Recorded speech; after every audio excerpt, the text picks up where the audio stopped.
जैन साथियों, आप सभी का स्वागत है आपके अपने चैनल। इस 2 मंथ का मात्र समय बचा हुआ बिहार बोर्ड के बच्चों के लिए। ऐसे में मैं इस चैनल पे आप लोग के लिए लगातार ऑब्जेक्टिव लाने का प्रयास कर रहा हूँ। तो जितने बिहार बोर्ड के बच्चे हैं और हमारे चैनल में पहुँच चुके हैं तो चैनल को सब्सक्राइब कर लीजिए। यहाँ पे आपको मोस्ट इम्पोर्टेंट ऑब्जेक्टिव साइंस का वो चैप्टर बाई चैप्टर क्लियर होगा, साथ ही साथ सोशल साइंस का और मैथ का, क्योंकि ऑब्जेक्टिव ही आपकी जान बचाएगी। तो चलिए, इसका पार्ट 1 हो चुका था, ये पार्ट 2 है और इसके बाद रेगुलर आपको वीडियो मिलता रहेगा इस चैनल पे। तो सभी जुड़ते जाएं 10th क्लास के विद्यार्थी। सवाल है, इसका आंसर आपको फटाफट से देना है। क्या है ये? बायोलॉजी का प्रथम चैप्टर जैव प्रक्रम से ऑब्जेक्टिव है जो पूछे गए हैं और जो पूछे जाएंगे, यानी टोटल क्लियर हो जाएगा। मात्र 2 वीडियो 3 वीडियो में एक चैप्टर का क्लियर हो जाएगा। सवाल है, ये हो चुका है कि रेजिन किस पौधे का उत्सर्जी पदार्थ है, यानी रेजिन जो है किस पौधे से निकलता है, उत्सर्जी पदार्थ क्या है। तो याद रखेंगे, रेजिन के जो पौधे से उत्सर्जी पदार्थ है वो चीड़ है। ठीक है, चीड़ के पौधे से क्या निकलता है? रेजिन। ऑप्शन डी इसका करेक्ट आंसर। आप लोग जैसे ही क्वेश्चन देखते हैं वैसे ही फटाफट से आंसर कमेंट बॉक्स में करेंगे। जिनको याद नहीं है वो याद करते चलेंगे, सभी के सभी इंपॉर्टेंट है। अगला, मनुष्य में रक्त क्षमता है, यानी मनुष्य में जो रक्त क्षमता है वो कहाँ क्षमता है? क्या फेफड़ों में, या बोमेन संपुट में, या कुंडलित नलिका में, या मूत्र वाहिनी में? कहाँ? जरा फटाफट से बताना आप लोग को। तो याद रखेंगे, मनुष्य में रक्त क्षमता है, ये कहाँ क्षमता है? तो वोमेन संपुट में क्षमता है। ठीक है, और आप लोग को पता होगा कि ब्लड कहाँ बनता है, यानी खून कहाँ बनता है? तो अस्थि मज्जा में बनता है। रक्त का जीवन काल कितना होता है? सबको पता होगा, 120 दिन का होता है। रक्त का पीएच मान कितना होता है? 7.4 होता है। याद रख लीजिएगा सभी। वृक्क एक भाग है, वृक्क जो है वो किसका भाग है ये बताना आप लोग को। ठीक है, फटाफट से।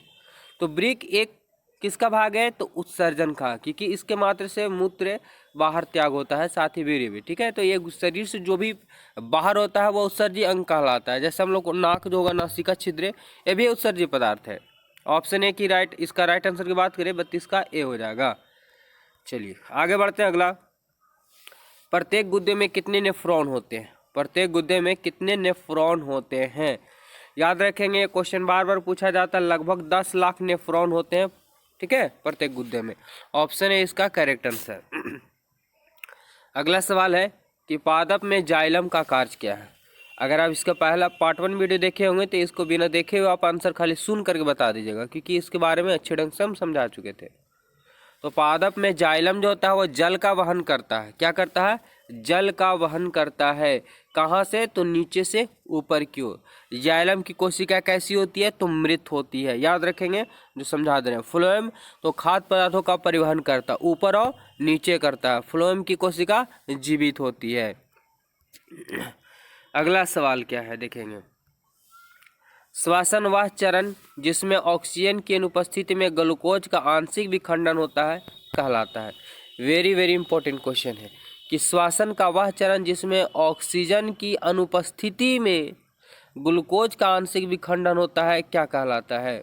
ठीक है, ये कहलाता अवायवीय, क्योंकि ऑक्सीजन की अनुपस्थिति में हुआ, इसलिए अवायवीय श्वसन कहलाता है। आगे सवाल है देखेंगे, क्या है कि पानी एवं घुलित खनिज का पौधों में स्थानांतरण होता है। अभी हम आप लोगों को समझा चुके हैं, बिल्कुल समझ में आ चुका हो। जरा बताएं कि पानी एवं क्या है? घुलित खनिज का पौधे में स्थानांतरण होता है किसके द्वारा? क्या देखो, जाइलम नलिकाओं द्वारा, फ्लोएम नलिकाओं द्वारा, मृदुतक द्वारा, या दृढ़ कोश के द्वारा?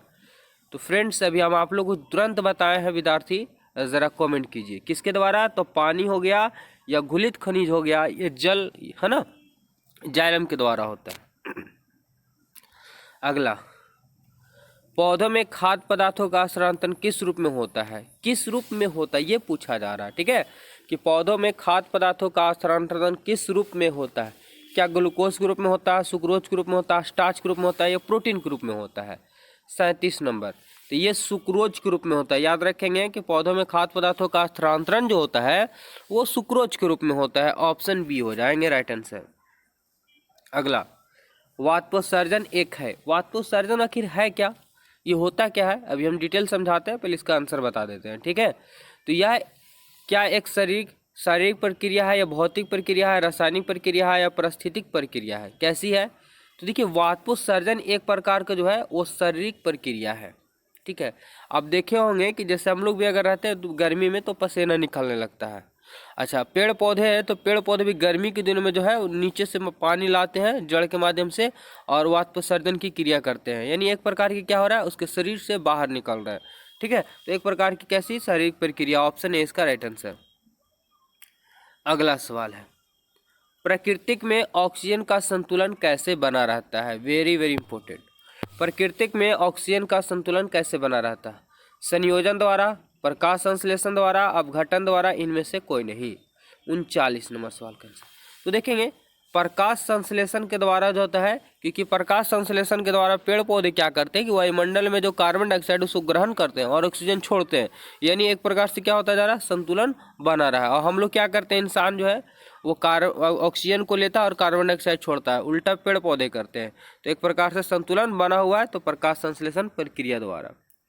अगला, मानव हृदय का औसत प्रकुंचन दाब लगभग होता है, क्या है, प्रकुंचन। यहाँ पे आप इस नाम को याद रखेंगे, ठीक है। संकुंचन एगो प्रकुंचन होता है, तो मानव हृदय का औसत प्रकुंचन दाब लगभग कितना होता है? तो प्रकुंचन जो होता है वो 120 mmHg होता है, ठीक है। ये इसके ब्लड प्रेशर जो मापा जाता है वही होता है 120/80 मापा जाता है, mmHg मापा जाता है, ठीक है, याद रखेंगे। तो प्रकुंचन 120 हो जाएगा। अगला सवाल है क्या कि पौधों में वाष्पोत्सर्जन किस भाग में होता है? अभी जस्ट चर्चा करके गए हैं कि पौधों में वाष्पोत्सर्जन की क्रिया किस भाग में होता है, ठीक है। तो ये कहाँ होता है, पत्तों में होता है, पत्तों में। अगला सवाल है, द्विखंडन होता है, द्विखंडन, द्वि मतलब दो, विखंडन मतलब बंटना, यानी एक जीव दो जीवों में बंट जाना, एक पदार्थ दो पदार्थों में बंट जाना द्विखंडन होता है। ये किस में होता है, क्या अमीबा में होता है, पैरामीशियम में होता है, या लिस्मेनेरिया में होता है? इनमें से सभी। 42 नंबर सवाल का आंसर, ठीक है। तो अमीबा में क्या होता है, द्विखंडन होता है, याद रखेंगे। अमीबा में क्या होता है, द्विखंडन होता है। ऑप्शन ए इसका करेक्ट आंसर हो जाएगा। अमीबा का कोई निश्चित आकार नहीं होता, इस रूप में होता है, इसमें एक केंद्रक रहता है जो दो केंद्रक में धीरे धीरे बढ़ जाता है। अगला सवाल, मस्तिष्क उत्तरदायी है। उत्तरदायी मतलब मस्तिष्क किसके लिए बना हुआ है, क्या काम करता है मस्तिष्क? तो जिस प्रकार से मोबाइल का सीपीयू होता है, मनुष्य का सीपीयू जो है उसका मस्तिष्क ही होता है। सोचने के लिए, हृदय स्पंदन के लिए, शारीरिक संतुलन बनाए रखने के, इनमें से कोई नहीं, ये बताना है। तो देखेंगे मस्तिष्क का ही टोटल काम है, मस्तिष्क ही सभी शरीर के अंगों को, विभिन्न भावों को नियंत्रित रखता है। ये सोचने के लिए भी है, हृदय स्पंदन के लिए भी है, शरीर में संतुलन बनाए रखने के लिए भी है, टोटल काम मस्तिष्क का है। अगला, क्योंकि भले शरीर के अंग अंग करते हैं लेकिन आदेश कौन देता है, तो मस्तिष्क ही देता है। अगला सवाल है कि प्रकाश संश्लेषण क्रिया में ऑक्सीजन बाहर निकलता है, ध्यान समझेंगे। प्रकाश संश्लेषण क्रिया में ऑक्सीजन बाहर निकलता है, जल से निकलता है, CO2 से निकलता है, ग्लूकोज से निकलता है, डिक्टियोजोम से निकलता है। बड़ा गंभीर सवाल है, जरा बताएंगे। तो प्रकाश संश्लेषण में जो ऑक्सीजन बाहर निकलता है, ठीक है, प्रकाश संश्लेषण प्रक्रिया में जो निकलता है ऑक्सीजन, तो कहाँ से निकलता है, जल से। इसमें देखिए हाइड्रोजन ऑक्सीजन की मात्रा ये अलग हो जाता है, ठीक है, O2 ग्रुप में निकल लेता है जल से। अगला सवाल है, मैग्नीशियम पाया जाता है, मैग्नीशियम पाया जाता है, मतलब मैग्नीशियम किस में पाया जाता है? क्लोरोफिल में, लाल रक्त कण में, या वर्णी लवक में, या श्वेत रक्त कण में? मैग्नीशियम किस में पाया जाता है? तो ये पाया जाता है क्लोरोफिल में। कहाँ? क्लोरोफिल में मैग्नीशियम पाया जाता है। ऑप्शन ए इसका राइट आंसर हो जाएगा। चलिए आगे बढ़ते हैं और फटाफट से आप लोग जवाब देने का प्रयास कीजिएगा। जितना हो सके वीडियो को लाइक कीजिए, चैनल को सब्सक्राइब कीजिए और प्यार सपोर्ट दीजिए। तभी तो इसके पहले हम ABM क्लासेस चैनल पे चल रहा था, लेकिन उस पर छोड़ के इस चैनल पे आप लोग के लिए मेहनत कर रहे हैं। मात्र 2 महीना का समय बचा है, ऐसे में आप लोग को मजबूत करना मेरी जिम्मेदारी बनती है। तो आप लोग का भी दायित्व बनता है कि वीडियो को ज़्यादा ज़्यादा लाइक, चैनल को सब्सक्राइब कीजिए और शेयर कीजिए। प्रोटोजोआ उत्सर्जित पदार्थ का निष्कासन कैसे करता है? ध्यान समझिएगा। प्रोटोजोआ उत्सर्जित पदार्थों का निष्कासन कैसे करता है? क्या प्रसरण द्वारा, विसरण द्वारा, अवशोषण द्वारा, निष्कासन द्वारा? यहाँ पे ये समझ में आ रहा होगा कि प्रोटोजोआ एक प्रकार जीव है। उत्सर्जित पदार्थों का निष्कासन, निष्कासन मतलब उसको क्या होता है, ठीक है, कैसे करता है, उसको निकालता कैसे है, किस क्रिया द्वारा करता है ये? तो ये करता है प्रसरण द्वारा। किस क्रिया द्वारा? प्रसरण द्वारा क्रिया करता है, निष्कासन करता है। चलिए आगे बढ़ते हैं। अगला सवाल है क्या, इथाइल अल्कोहल किस प्रकार के श्वसन में बनता है। ठीक है, हम लोग में दो प्रकार की श्वसन की, एगो वायवीय और एगो अवायवीय। वायवीय के उपस्थिति में शरीर ठीक ठाक है, अवायवीय में करेंगे तो लैक्टिक अम्ल बनने लगता है जो शरीर में दर्द करने लगता है। तो यहाँ पे बोला कि इथाइल अल्कोहल किस प्रकार के श्वसन में बनता है, ये बताना आपको। ठीक है, तो ये बनता अवायवीय में बनता है। इथाइल अल्कोहल अवायवीय श्वसन में बनता है, ऑप्शन बी याद रखेंगे फ्रेंड्स, स्टूडेंट सभी। ऑक्सीन यहाँ पे छूट गया है, कोई दिक्कत नहीं। ऑक्सीन है क्या है, ठीक है, ऑक्सीन होता है, ऑक्सीन लिखा गया, ऑक्सीन। ऑक्सीन है क्या है, वसा है, एंजाइम है, हार्मोन है, कार्बोहाइड्रेट है, ये बताना। तो ऑक्सीन एक प्रकार का हार्मोन है जो पेड़ पौधों में पाया जाता है। ठीक है, ये पेड़ पौधों को बढ़ने में वृद्धि सहायक करता है। देखते हो किसी पेड़ को बीच से काट दिया जाए तो उसके अगल बगल से कंसियां निकलने लगते हैं।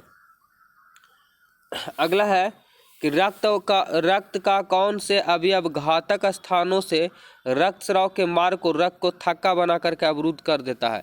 यानी किसी कारण से आपका कट सट जाता है शरीर का कोई अंग, छोटा बहुत थोड़ा बहुत, तो वहाँ से ब्लड बहने लगता है, लेकिन थोड़ी देर बाद बहने के बाद ही पंछा वहाँ से निकलता है और है ना, और रक्त रुक जाता है बहने से, यानी रक्त को थक्का बना दिया जाता है।